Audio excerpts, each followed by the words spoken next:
Hola a todos, bienvenidos a un nuevo capítulo de Ciudad 45, una mirada policromática a la ciudad de Pereira. El día de hoy estaremos evidenciando dentro de la Universidad Tecnológica de Pereira algunos lugares y personajes que no solo nos dan miradas académicas, sino también miradas culturales y más específicamente hacia la literatura. ¿Qué tal si empezamos? Oye, ¿tú sabías que la literatura no solo está en los libros? ¿Cómo así? ¿Literatura en imágenes o video? Exacto. Algunos estudiantes de nuestra universidad le apuestan a ello, una idea que se llama transcreación audiovisual. Entonces, para saber más sobre esto, veamos la siguiente sección, Entre Matices. A través de los años, muchos lenguajes artísticos han bebido del universo literario. Uno de estos claramente ha sido el lenguaje audiovisual, ofreciéndonos propuestas como La Naranja Mecánica de Stanley Kubrick. Rodrigo Argüello, docente de la Universidad Tecnológica de Pereira, se ha dedicado a explorar el proceso de transcreación audiovisual, en el cual la palabra escrita se torna imagen. Mi nombre es Rodrigo Argüello, estudié Filología en la Universidad Nacional, hice maestría en Literatura y me ha interesado la estética de los nuevos medios, el tema de la ciudad y por supuesto todo lo que tiene que ver con la literatura. Bueno, en principio la transcreación es la manera como realmente se puede, como su palabra lo indica, se puede pasar de una obra y hacer una variación de ella a otra obra. Entonces la transcreación finalmente son formas de adaptación, formas de recreación de una obra a partir de obra. Incluso cuando se adapta una obra literaria al cine, por ejemplo, o a un formato audiovisual, se está hablando de transcreación. Los aspectos básicos de una transcreación, como su palabra misma lo hizo, es el tema de la intuición, el tema de la creatividad y el tema de la imaginación. A mí me parece muy interesante que alguien pueda partir, insisto, de un tema concreto, original, a hacer una nueva versión que sea realmente también original. Es decir, el requisito básico sí es la imaginación y la creación, como dice su palabra, porque un tema no puede ser igual la transcreación no puede ser igual al mito de origen.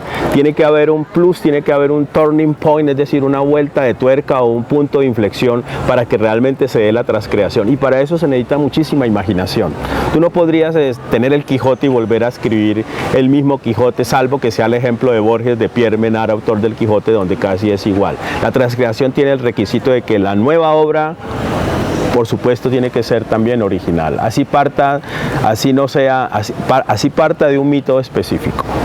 Una de las formas realmente de que la literatura evolucione tiene que ver con la transcreación. Muchos mitos y muchos temas específicos de la literatura, realmente lo que ha pasado con ellos es que se da un tipo de transcreación. Por ejemplo, el mito del Fausto se da en el tema, en la obra de Goethe, que se llama El Fausto, en el Doctor Fausto de Thomas Mann, en El hombre que perdió su sombra de Chamizo. Noten que es el mismo tema, pero finalmente son formas de transcreación. Tengo una materia que se llama Nuevos Formatos Audiovisuales, y lo que yo hago como ejercicio de transcreación, de adaptación y de cómo se puede resolver en el audiovisual un tema lingüístico es justamente con este ejercicio. Yo les doy una especie de aforismo y ellos me lo tienen que pasar a formato audiovisual sin que hayan textos o que hayan expresiones lingüísticas. Este es un ejercicio muy interesante porque obliga de alguna manera a los estudiantes al tema de la transcreación y al tema de la adaptación, en lo que yo llamo las resoluciones de un texto en el audiovisual, porque finalmente son dos registros diferentes. Es muy complejo pasar lo lingüístico, puesto que lo lingüístico ya tiene una condensación específica. Es muy complejo realmente pasar estas formas lingüísticas al audiovisual sin que obviamente se utilice otra vez lo lingüístico. Tengo que decir algo muy interesante para la universidad y para la escuela, que ha habido trabajos extraordinarios. Siempre en el curso terminan 12 o 13 personas, de 15, de 18, pero esas personas hacen trabajos muy atractivos que tienen que ver con temas eróticos, a propósito de la misma frase. Y la verdad que yo puedo decir que he tenido por lo menos unos 25 trabajos de alta calidad en 5 años que he dictado esta materia. Me parece que sí hay unos trabajos extraordinarios. Hay gente que tiene vocación de lo audiovisual, tiene intuición, tiene realmente una especie de talento para lo audiovisual. Si los nuevos formatos finalmente tienen que ver con las nuevas tecnologías de la información y las comunicaciones, Es importante también decir que los nuevos formatos están alimentados, y en este caso los medios están alimentados por los géneros tradicionales. A mí me llama mucho la atención el hecho de que todavía es importante la novela para el cine, es importante obviamente para los formatos audiovisuales. Es interesante el hecho de la épica, que siendo un género tradicional, ¿no? Épica viene de epos, que es el espacio, las grandes, aquellas batallas, aquellas grandes gestas que se daban, cómo es importante para alimentar a los nuevos formatos, ¿no? Es decir, que no podemos tampoco borrar de plano la tradición, y la tradición literaria realmente tiene que ser importante para los medios. ¿Qué serían estos aparatos sin las narrativas tradicionales, sin el género del cuento, sin la épica?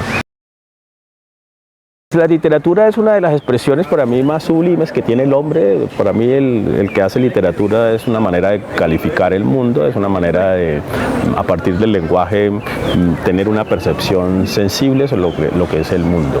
Y yo me sigo casando con la frase de Flaubert: hay que describir también muy bien lo mediocre, no solamente la belleza de la realidad, sino también lo mediocre. La literatura tiene la capacidad para percibir con profundidad y con sensibilidad un tipo de realidad, ¿sí? Y todas las realidades también.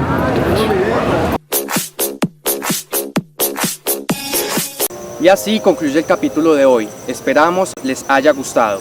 No olviden seguirnos en nuestras redes sociales como Facebook, Instagram, Twitter y nuestro canal de YouTube.